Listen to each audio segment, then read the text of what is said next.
My wealthy father was worried that my mother was a gold digger and that she would turn me into one too. So he ordered that every expense we had to make be processed through him for approval. Later, when my mother ate a cake brought by the neighbor's daughter, she had an allergic reaction and fainted. I asked my father to pay for the emergency treatment fee of $3,000, but he rejected me. You've really been corrupted by your mom. At only 8 years old, you've already learned to lie so easily. Go back and tell her. If she wants money, fine. After she dies, I'll burn as much as she wants. In my desperation, I had no choice but to sell the safety lock my mother gave me and called my grandmother, who was on the other side of the world, to vouch for me, finally scraping together the money. But when I went to pay with the bank card, the nurse said there was no money in the account.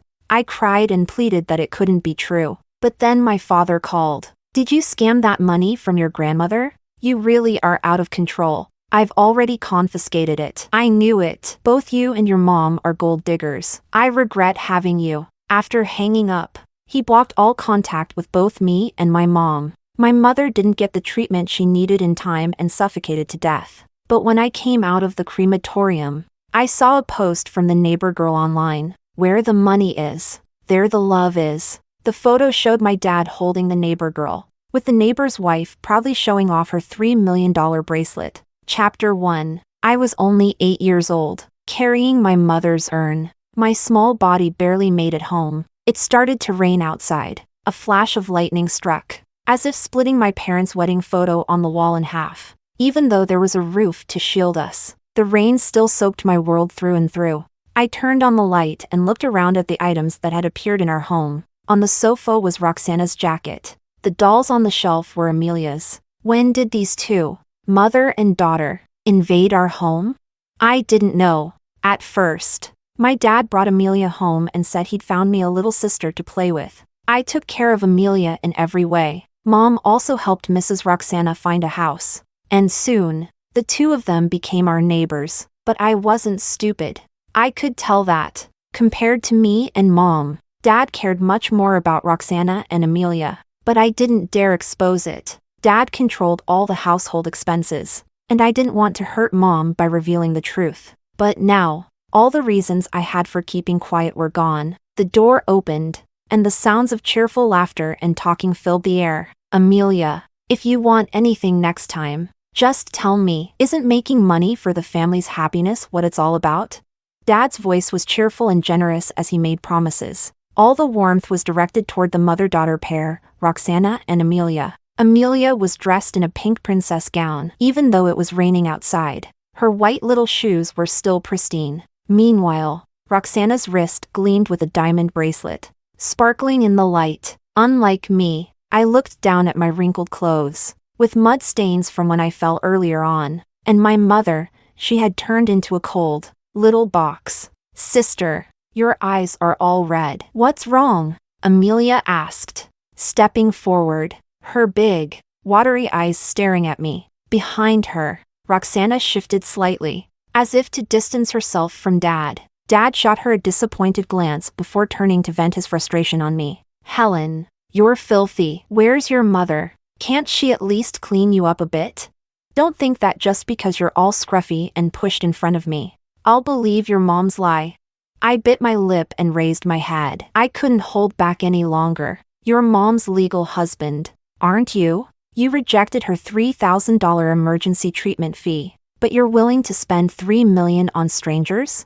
The words left my mouth, and Dad's face turned pale. Amelia suddenly burst into tears, grabbing my arm. Sister, you misunderstood. Yesterday was my birthday. I don't have a dad, and I begged Mr. Mood to spend time with me. Her words were full of feigned innocence, but her eyes gleamed with satisfaction. I shook her off. Why should my dad spend time with you? Ever since you two showed up, you've taken everything from me and Mom. Your presence even stole my mom's life-saving money. Are you even human? I looked at Dad and couldn't hold back my sorrow any longer. I burst into tears, and in a decisive voice, I said, Cameron, Mom and I don't want you anymore. Go be someone else's dad. Someone else's husband. Blood ties had turned into a sharp knife that took my mother's life, and it severed all the expectations I had for my father. It was him who promised to love and stay with Mom forever. But it was also him who let her die. I always thought my parents had love for each other. But once, when Mom was drunk, I learned the truth. Their marriage happened because Dad entered the wrong room one night. But afterward, he convinced himself that Mom had seduced him on purpose, humiliating her at every turn. When Mom unexpectedly got pregnant with me, she wanted to abort. But because of her health, she couldn't. If she had, she would have been unable to have children for the rest of her life. She hesitated for days, and eventually, my grandmother found out. Grandma forced Dad to marry Mom. But Dad, fearing that Mom was a gold digger and would turn me into one too, insisted that every penny we spent must be approved by him first. He had to audit it.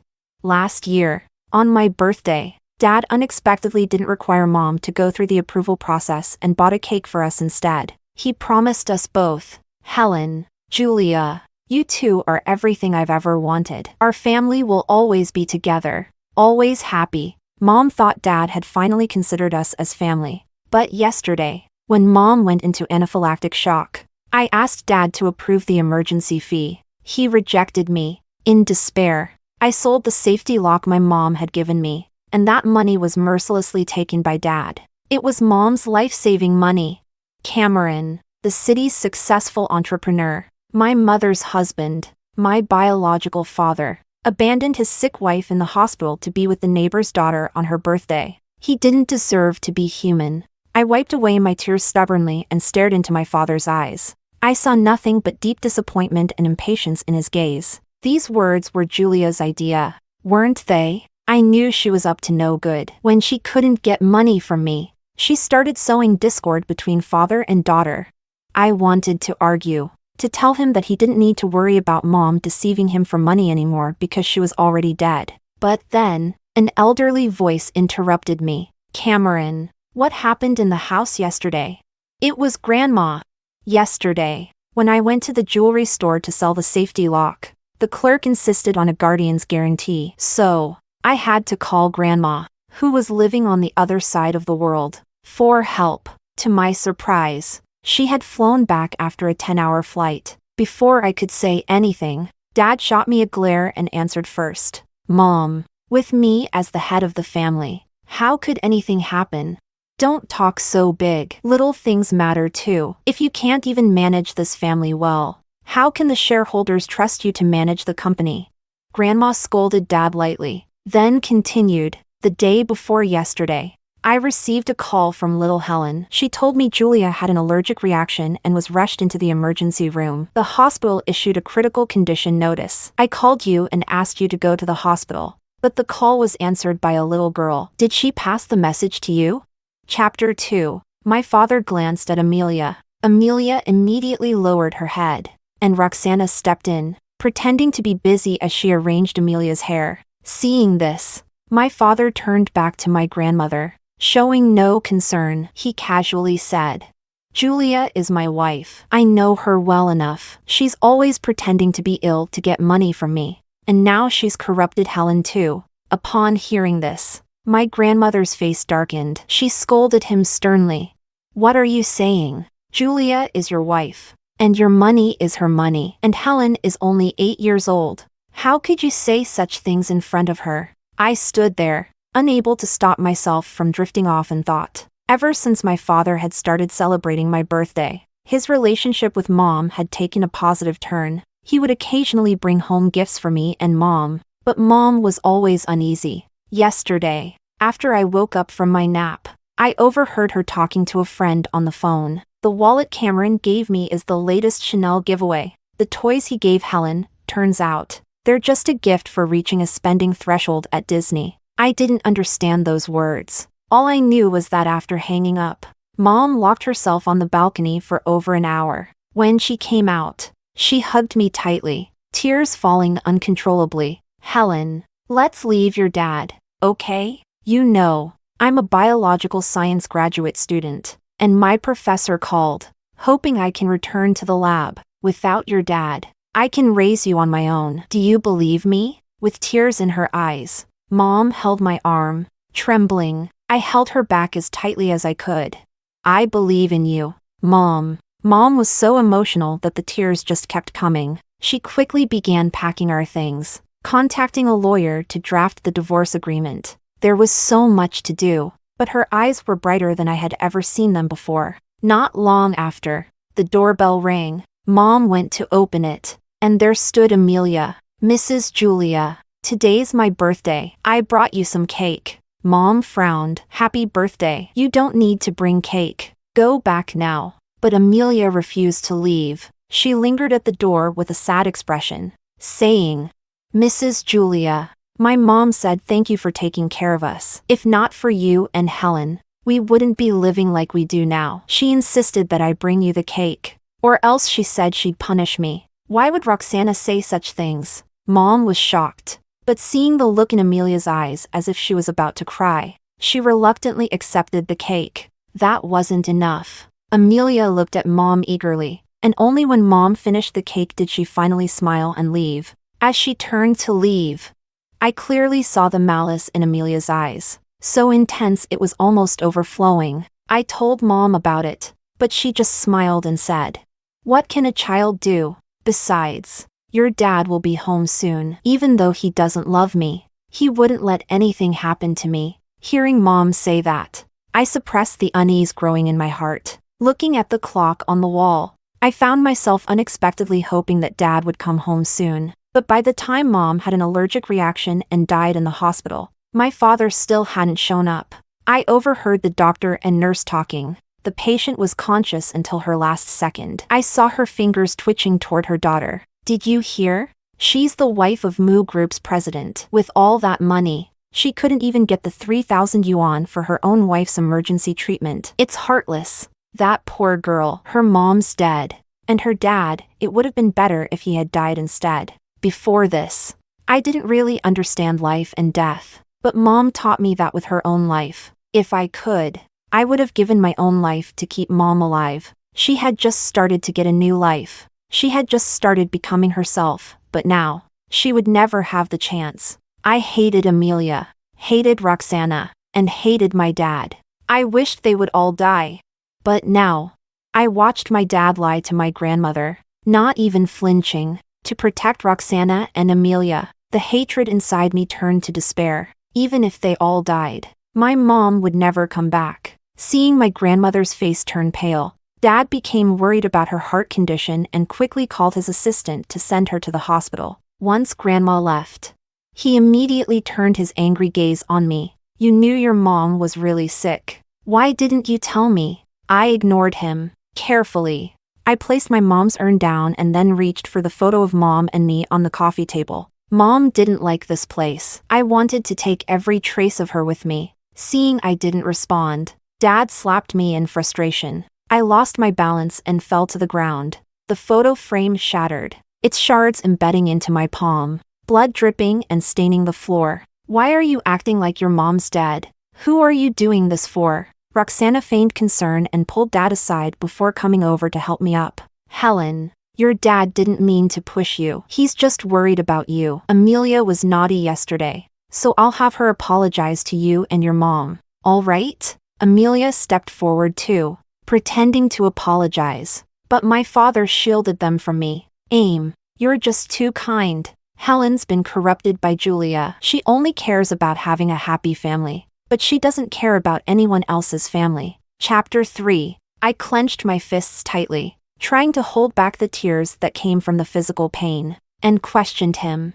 Cameron, do you remember the promise you made to Mom? Years ago, Dad had made a video with Mom to prove she wasn't a gold digger. I had found it while playing hide and seek and watched it again with Mom. Now, I looked up, staring directly into my father's somewhat confused eyes. Each word I spoke was deliberate. In that video, you said that as long as Mom wasn't after your money, you would treat her well. You said, even without love, you would fulfill your duties as a husband and father. My lips trembled, and suddenly I tasted the salty sting of tears. But Mom died in the hospital because you rejected her payment request. All the things you said were just lies. Dad seemed taken aback, not expecting an 8-year-old to speak like this. He stood frozen, stunned. Amelia, on the other hand, seemed to panic. She hurriedly shook her head.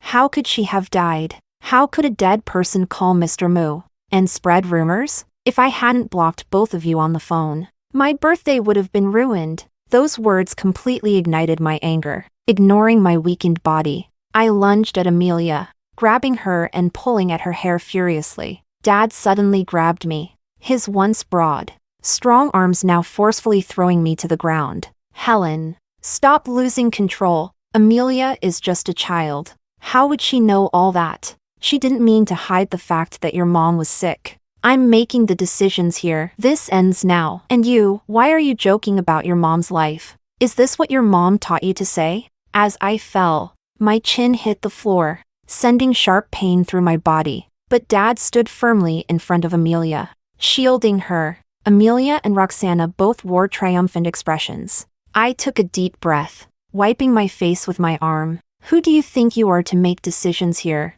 My father? My mom's husband? Or their support system? Who is the one not valuing my mom's life? Joking about it? Cameron, you've been married for 8 years. If you don't love Mom, if you don't want this family, you could have just said it. Mom and I would have left. Your filthy money. We wouldn't want a single coin. I screamed, my voice raw. Mom thought I didn't understand, but I did. I understood Dad's indifference, his cruelty. Dad was a rich man, and Mom was just an ordinary girl. Without that one accident, their paths would never have crossed. Even though Mom was a biology graduate student, to Dad, her education meant nothing. And Roxana, Amelia often said her mom was a piano teacher, cultured and fashionable. Together, the three of them looked like a perfect family. If it weren't for me, maybe Mom would have left long ago. But now, just when Mom had made up her mind to leave, she lost her chance forever. Unable to hold back his anger any longer after my confrontation, Dad snapped. Don't want money? You sure make it sound noble. If you were so righteous, Julia wouldn't have forced me into marriage with her while she was pregnant. A gold digger like her. I let her in the door, let you two have food to eat. And that's already the most I can do. What gives you the right to talk back to me? I couldn't take it anymore. I opened my mouth and bit Dad's hand. The taste of blood filled my mouth almost instantly. Roxana suddenly yanked my hair as I let go in pain. She slapped me hard across the face. Chapter 4. Half of my face was swollen and bruised, numb from the pain. My ears were ringing incessantly. I hadn't even turned 8 yet, so I was no match for 2 adults. Combined with the overwhelming sadness, my body became weak, and I collapsed to the ground. You can't control yourself, and you don't have the ability to resist Grandma's arrangements. How does this relate to my mom? Enough! Dad glared at me with a twisted expression. Isn't it you and your mother who are always pretending to be pitiful and reporting everything to others? I had no choice. I just wanted some peace. Just one day without answering your calls. And Julia teaches you to say these things, deliberately trying to hurt me. She's disgusting. Dad stomped on a photo of Mom and me, yelling in fury. So, in his eyes, Mom and I were like this. He felt suffocated by this family but was forced to stay because of Grandma's pressure. Roxana and Amelia tried to comfort him. Cameron, Julia just wanted you to care more. That's why she taught Helen to say those things. Don't be angry, Moo. Don't be mad at Sister Helen. Even though I'm younger, I know we shouldn't hurt family. Sister doesn't understand this yet. Maybe it's because of her upbringing. You can just teach her. The two of them worked in tandem. When Roxana saw the injury on my face, she feigned sympathy and brought a first aid kit, trying to bandage me, but Dad pulled her back coldly. Don't touch her. Who knows? Maybe she'll sue you. Those two are habitual fraudsters. I'm the best example. He checked the palm of his hand, where Roxana had slapped me, before shouting at me again. Helen, I am the head of this family. If Julia still wants to live like a rich wife, she can hurry back, clean you up, and clean up this mess. I remained expressionless, pointing to the urn with Mom's ashes and coldly saying, Mom is right here. She wanted to wait for you to come home and tell you that she wanted a divorce. She was willing to leave with nothing, but now, she can't say it anymore. At that moment, Dad still thought I was acting, his face darkening with anger. He kicked over the urn with the ashes and cursed loudly. Are you done with this nonsense? You mother and daughter. Everything you say for money is a lie. I should never have expected anything from you. A gold digger. No wonder she raised a gold digger. Want a divorce? Fine. Get out then. Go ahead. But don't come crawling back when you regret it. Just then, Grandma returned from the hospital. She froze when she saw the urn overturned on the ground. Dad seized the opportunity and said to her, Mom, I want a divorce. Julia has spoiled Helen. I won't care about them anymore. Before he could finish, Grandma slapped him hard. Cameron, you idiot. Do you know what you just kicked over? That was your wife's urn. Dad was frozen on the spot when he heard that. In the next moment, he suddenly turned around, grabbed my ear, and shouted furiously, So, Julia really tricked my mother into believing this? She'll stop at nothing to get money. Get Julia over here right now. If she doesn't show up, even though you're my daughter, I'll make you regret it. And just as he yelled, I couldn't hold back anymore. I stepped out from behind Grandma. I threw the prepared severance letter in front of him. Stop fooling yourself. I told you. My mom and I don't need you anymore. Seeing that, Dad finally started to realize that maybe everything I said was true. A look of confusion flashed in his eyes. Julia really. Grandma gave him a look full of disappointment, and I stayed silent. Amelia suddenly noticed a piece of paper beside the overturned urn. She pulled it out and tugged at Roxana's hand. Roxana glanced at the paper, and her face turned pale with a sharp gasp. Of course, she was shocked, because it was Mom's death certificate. In black and white, it clearly stated that Julia Choo-Choo, Mom, died from an allergic reaction and suffocation after eating a cake with mango in it. Dad grabbed the death certificate and scanned it in disbelief. His entire body stiffened, slowly becoming frozen in shock. He could no longer deceive himself. He turned his gaze to me, opened his mouth as if to say something, but nothing came out. Both Mom and I were highly allergic to mangoes. Just the smell would make us uncomfortable, let alone eating it. That's why we never had mangoes at home. Mom had once said, even though your dad reviews every expense, he never rejects anything, and he never brought mangoes home. In his heart, he does care about this family. Helen, you should love and respect your dad. At the time, I thought Mom loved Dad so much that she would even deceive herself. Now, looking back, she just wanted me to have a complete family. If she hadn't deceived herself, she probably couldn't have held on. But I failed to notice her true thoughts, blindly going along with her and covering up the illusion of peace. Chapter 5.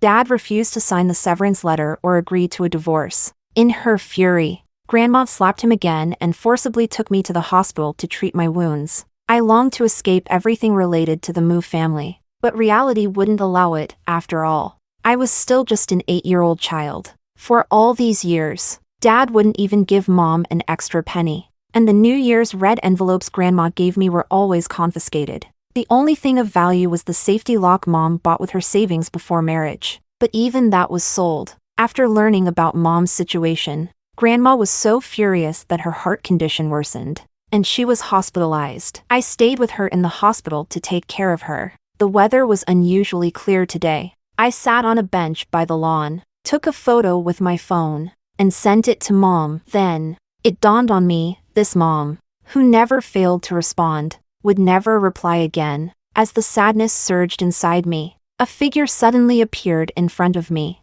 I looked up and saw the long-missed face of Dad. Helen. Dad squatted down, meeting my gaze, his voice earnest yet hoarse. Come home with me, okay? I remained silent, my eyes cold and distant. He reached out to touch my face, but I turned my head and avoided him. He froze, his eyes filled with deep sorrow. I'm sorry. I wasn't a good husband, and I wasn't a good father. I feel guilty about your mom's death. If I had come home that day, she wouldn't have, but she's already gone. Now, I'm the closest person to you in this world. I'm sure you don't want her to worry about you from the afterlife, seeing that we're drifting apart, right? I looked at Dad again. No, to be precise, he was Cameron, the man I had respected and admired all my life, who not only took my mother's life but now tried to use familial ties to morally blackmail me.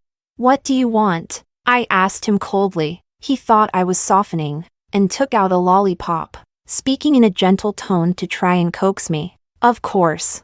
I want you to come back home with me. We're family, and families should live together. And about your mom's funeral, you, as her daughter, should be the one to step up. On the day of the funeral, the police will be there. You just need to say that your mom died from an allergic reaction to mangoes. Don't say anything else. Understand? Cameron's words only strengthened my resolve to sever ties with him. When Mom was taken to the hospital after the allergic reaction, I was the only child with her. So many people came to see. When they asked me what happened, I explained it all clearly. The people who heard the full story were filled with anger. I didn't understand back then, but later when I told Grandma, she said this was murder.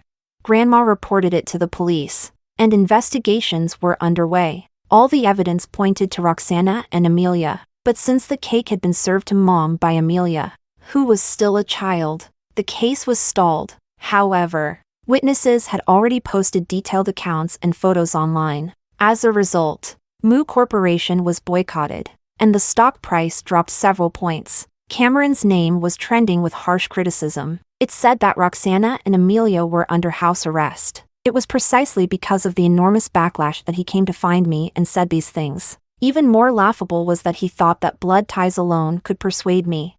I spoke coldly. The thing I hate the most is that half of your blood runs through my veins. The moment the words left my mouth, Cameron's face turned pale. Before he could say anything, I continued. You think I don't understand? You're wrong. The moment my mom died, I had no choice but to grow up.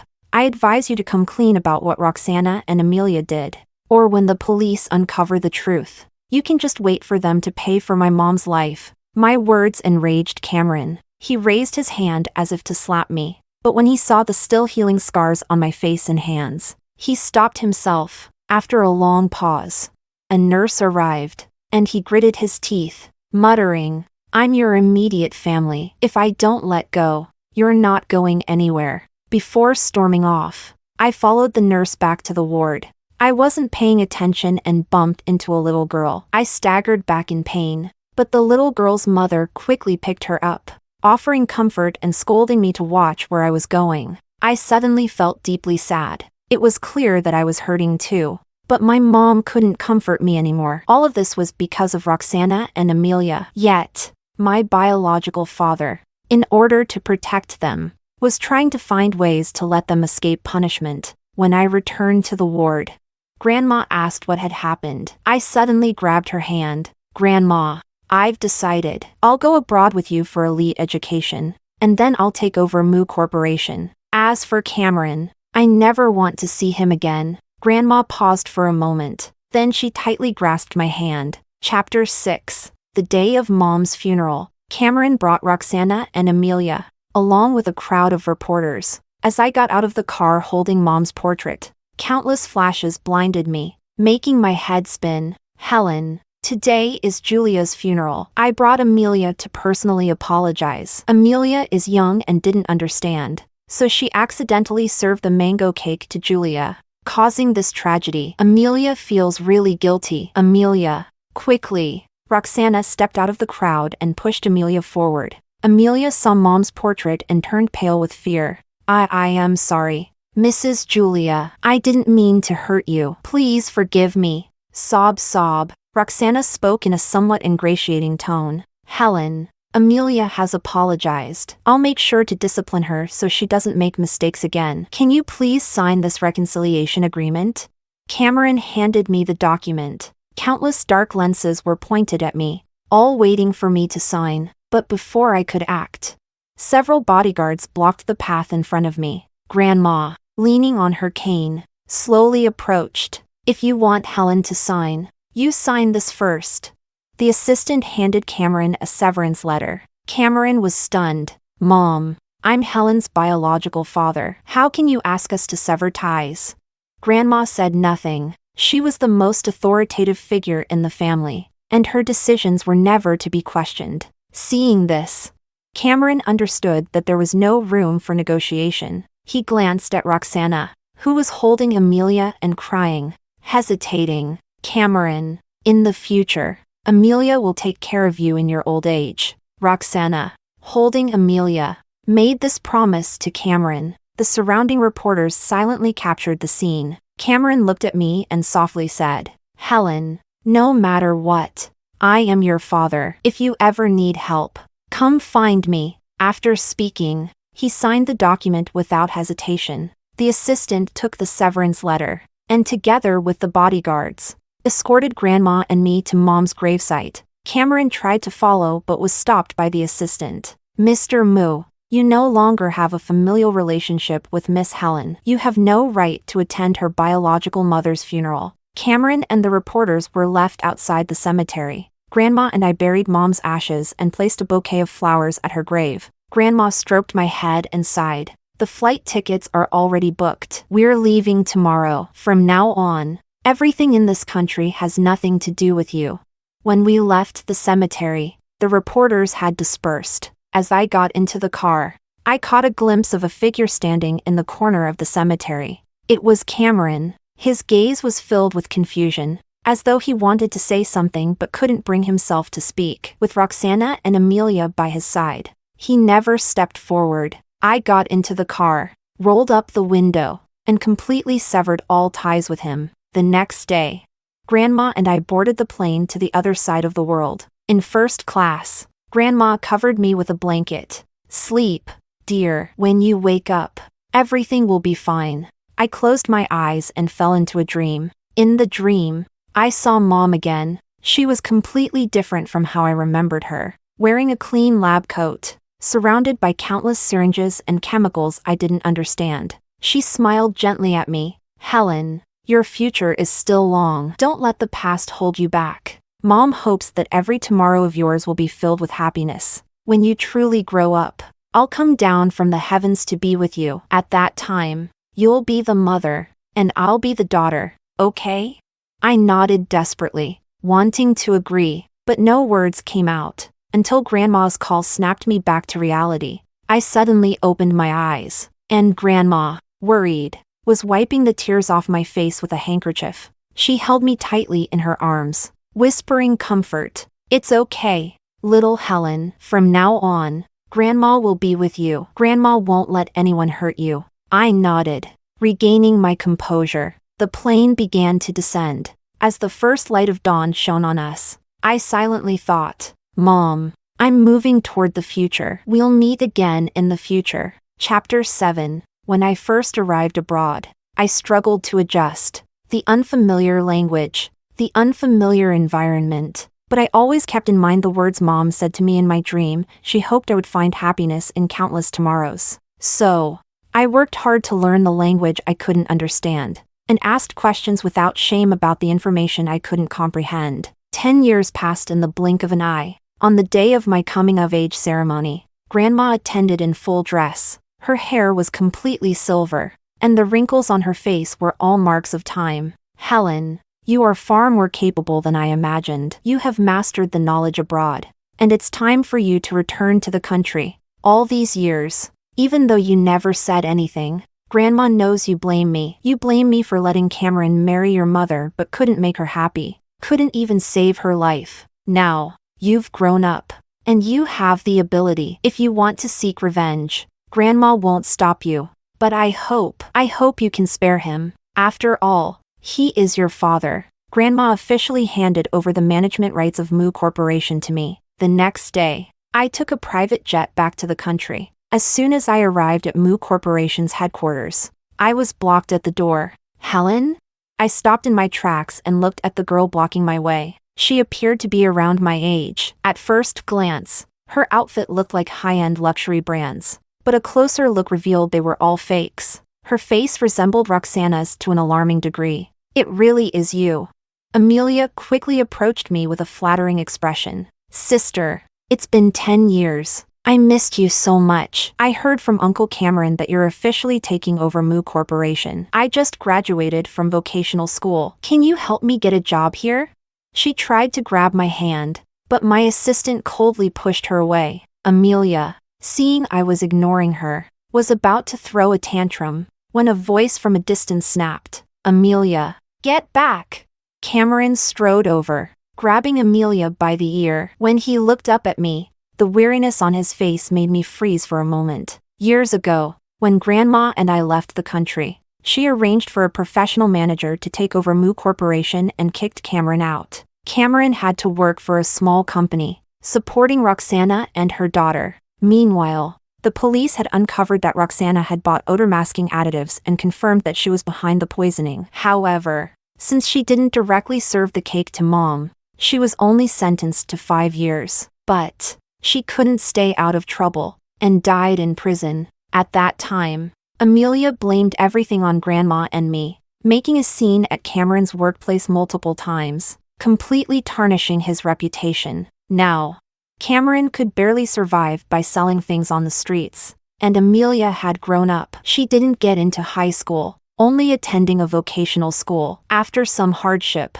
she began to latch onto wealthy men. When she learned I was coming back to the country, she shamelessly approached, hoping to gain something from me. Thinking of this, I couldn't help but laugh. Cameron and Amelia froze. Hearing my laughter, Cameron slowly spoke. "Helen, I raised my hand to interrupt him. I came back to the country with the intention of taking revenge on you and Amelia, but you two are so stupid that even if I don't lift a finger, you'll destroy yourselves. Amelia, Cameron, I'm just waiting to see the day you two destroy yourselves. Ha ha ha." I laughed as I walked into the company, ignoring Cameron and Amelia. As the elevator ascended floor by floor, Mom's face appeared in my mind once again. This time, I could sincerely respond to her. "Mom, I've completely moved on. I'm ready to embrace the future. To embrace you."